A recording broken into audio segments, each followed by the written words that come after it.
Hello, welcome to Đông Nai Radio and Television Station. Coming first with local news.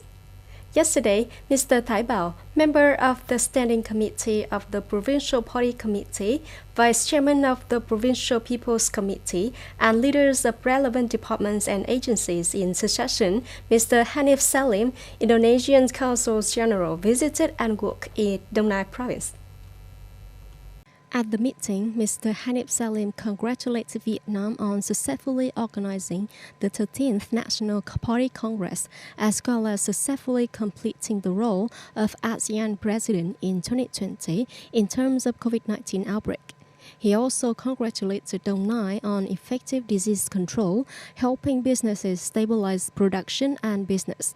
In particular, Long Thanh International Airport has commenced.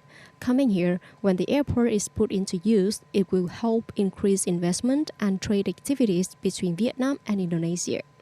The Vice Chairman of Thái Bảo Provincial People's Committee quickly informed the Consul General about the socio-economic situation of Đông Nai Province. Accordingly, with this central location in the key economic region of the south, Đông Nai Province has maintained the growth rate twice the national average for many years. Currently, Đông Nai has 32 industrial parks in operation, attracting over 1,500 FDI projects from 45 countries and territories, with a total registered capital of over 31.8 billion USD, including 2 projects from Indonesia with registered capital of more than 12 million USD. With the motto of government accompanying businesses, Đông Nai wishes to increase the trade and welcome more investors from Indonesia. Rambutan farmers in Bảo Hòa Commune, Xuân Lộc District said that this year, thanks to favorable weather, the rate of flowering and fruiting on the rambutan tree is much higher than in previous years, promising effect for a good harvest.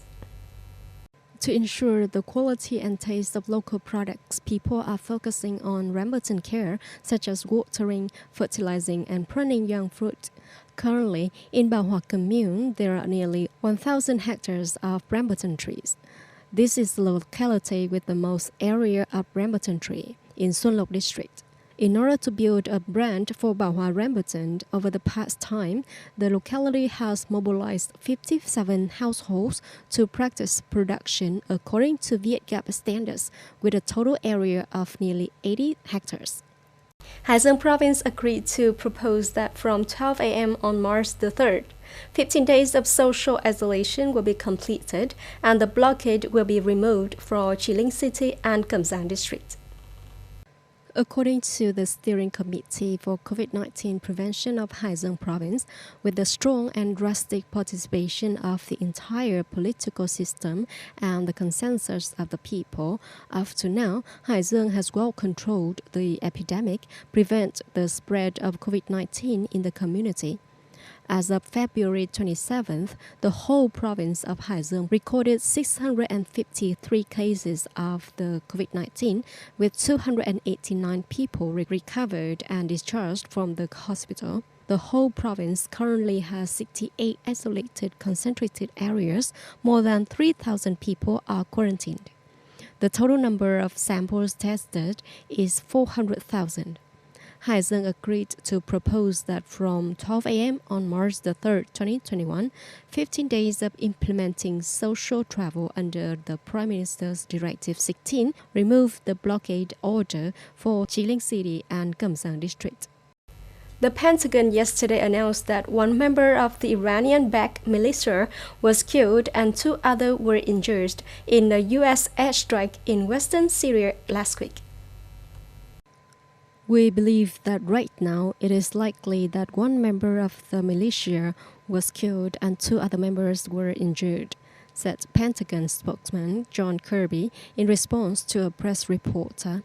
Earlier, on the 9th of February the 25th, the morning of February the 26th, the U.S. military conducted airstrikes against facilities used by Iran-backed militant groups in eastern Syria.